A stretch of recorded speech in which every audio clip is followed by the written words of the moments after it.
Opo, ang isang paksyon po ng Blue Ribbon itong sa ilalim nga ng bagong chairman na si Senator Erwin Tulfo ay nagsabing magkakaroon ng investigasyon ulit ang Blue Ribbon sa Monday. Kasama at invited pa rin po itong Brave 18 Soldiers. Sa tingin po ninyo, dapat pumunta din po yung mga dating sundalo doon? Hindi, because that will kumbaga parang yung hindi sila ang sagot ko sa tanong mo is hindi sila dapat mag-attend. Bakit? Because that Blue Ribbon Committee is not legitimate.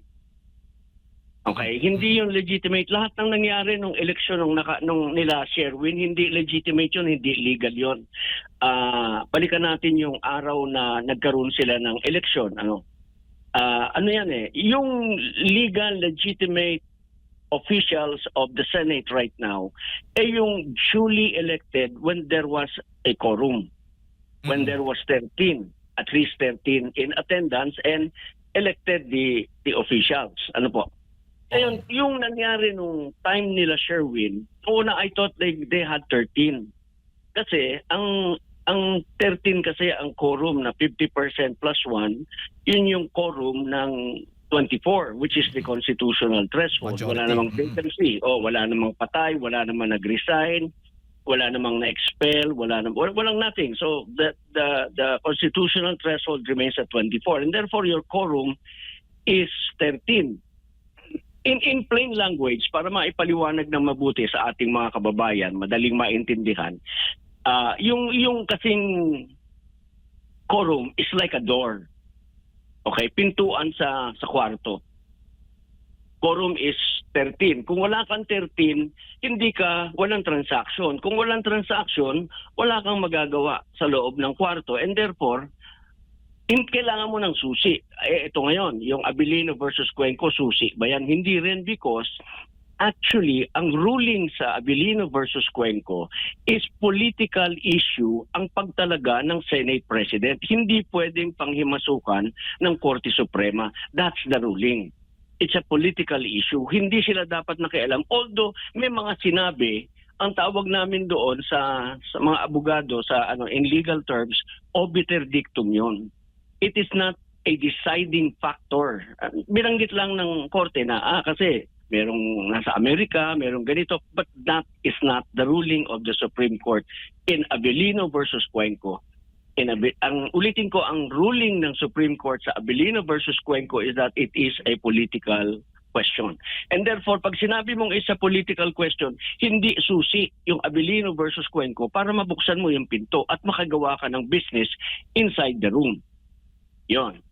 So the quorum is the door. Abilino versus Cuenco, they attempted to open the door by saying that, by citing Abilino versus Cuenco, which is not applicable. Pag yung susi pumasok sa susian pero hindi nakakabukas ng pinto, hindi yun ang susi mo. And therefore, yung legitimate legal officials ng Senate right now, the only is the one elected nung meron silang quorum. And this is led by Senator Alan Peter Cayetano. Now, if the other group wants to question that legitimacy, then they should go to the Supreme Court and question the legality nung bakit hindi na legal yung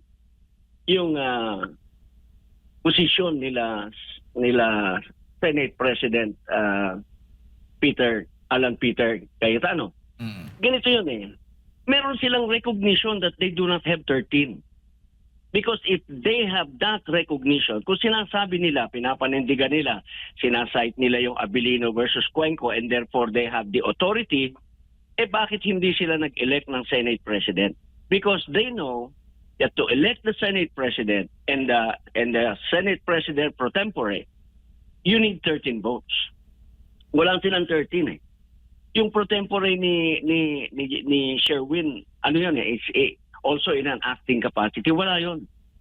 So that's a recognition they do not have the power to change the organization of the Senate that day.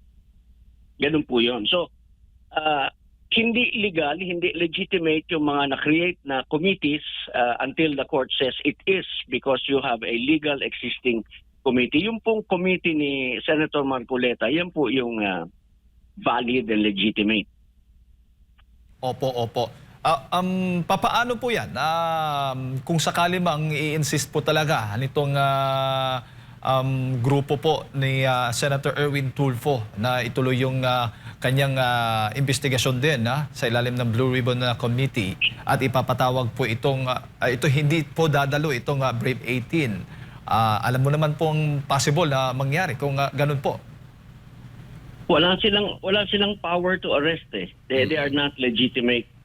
Yung OSAA o yung mga law enforcement, alam mo, dito tayo magkakaroon ng medyo in a difficult bind yung ating mga law enforcement kung Yes. sino yung susundin nila because the legal organization really is the one existing now. Ngayon, yung Blue Ribbon Committee ni Erwin is questionable because yung leadership ni Erwin isa siya sa dapat imbestigahan tapos siya ang magiging head ng Blue Ribbon Committee. Niloloko na nila ng harap-harapan yung taong bayan pagka ganyan. Pinangalanan nga siya hindi lang 2 maleta, kundi 8 in total yung sinabi ng Marines na dineliver sa bahay niya. Maliban sa mga paper bag na tinatanggap niya now and then. Ano yun tuwing matatapos yung hearing, I think they mentioned it already. Tuwing matatapos ang hearing ng Quadcom, pumupunta sila sa isang opisina. Paglabas nila, dala-dala nila yung puno ng yung paper bag na puno ng pera. That's 7 to 10 million yata yung sinabi, if I remember it right. So, kailangan imbestigahan ito. Ikaw nadinig mo naman ang kanyang declaration Huwag daw pakialaman ang flood control. Anong klaseng Blue Ribbon Committee yung meron ka? Hindi mo papakialaman. That's the main issue today. Diba? So, I don't think anyone should give legitimacy to this because it's not legitimate in the first place. Opo. Punta muna sila sa korte. Yeah. Opo. So, ano yung magiging posisyon dapat o papel ng mga Senate staff pagdating po kung sino yung susundin Senate po nila staff para is, hindi unfair sa taong bayan naman? The Senate staff is put in a very difficult situation, but to be safe, no? Sabi ko nga, to be safe, Senator Alan Peter Cayetano remains as the Senate President. Kasi acting nga yung kay Sherwin So he still leads the Senate because siya pa rin ang Senate President. And whatever he says, that's the one that should be followed. Even the OSAA pag-aawayin nila yung 2 OSAA, mag-a-appoint sila ng gano'n. Hindi pwede yun. So, nasa sa desisyon ng mga empleyado ng Senate who to respect. Sa kanila mismo, nakasalalay sa kanila ang katahimikan ng opisinang yon.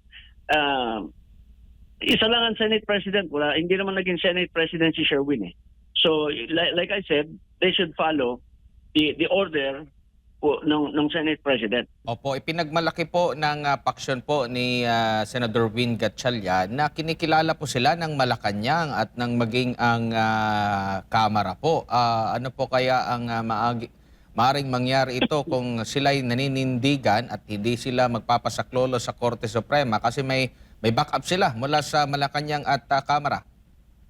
Saan po bang batas nakasulat na magiging legal yung illegal pagka sinuportahan ng Malacanang at ng Kamara?